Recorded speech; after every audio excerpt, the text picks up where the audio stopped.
సమస్యలకు సంబంధించింది కేంద్రంలో బీజేపీ ప్రభుత్వం అనుసరిస్తున్నటువంటి ప్రజా కార్మిక వ్యతిరేక విధానాలని ప్రతిఘటించాలి.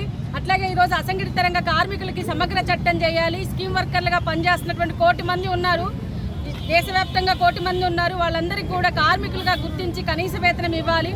ఏదైతే 44 కార్మిక చట్టాలని 4 కోళ్లుగా చేసి కార్మికుల్ని కట్టి బానిసలుగా చేసేటటువంటి పద్ధతి ఏదైతే ఉందో అది ఉపసంహరించుకోవాలి. 12 గంటల పని దినాన్ని రద్దు చేయాలి.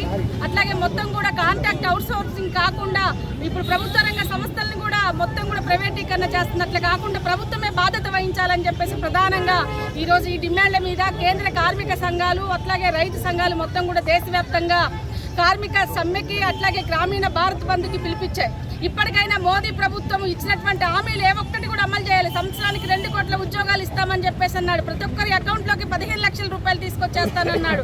కానీ ఈరోజు చెప్పినే చేయకుండా చెప్పని చేస్తున్నాడు. కార్మికులకి నష్టదాయకమైనటువంటి నిర్ణయాలు చేసి ఈరోజు కార్మిక చట్టాలను రద్దు చేస్తున్నాడు.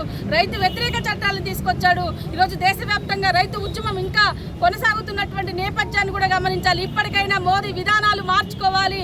లేకపోతే గో బ్యాక్. ఈ దేశాన్ని రక్షించడం కోసం ఈ దేశం నుంచి మోదీని వెళ్ళగొట్టేంత వరకు కూడా కార్మిక సంఘాలు రైతు సంఘాలన్నీ కూడా మొత్తం కూడా ఒక్కదాటిపైకి వచ్చి ఈరోజు గ్రామీణ భారత్ బంధు కార్మిక సమ్మెకి పిలుపునిచ్చాయి. ఈరోజు రాజకీయంగానే ఎదుర్కోవాలనేటటువంటి ప్రధానమైనటువంటి ఉద్దేశంతో ఈరోజు ఈ దేశాన్ని రక్షించుకోవడం కోసం కార్మిక సంఘాలన్నీ కూడా ఐక్యమైనవి అని చెప్పేసి సందర్భంగా తెలియజేస్తారు.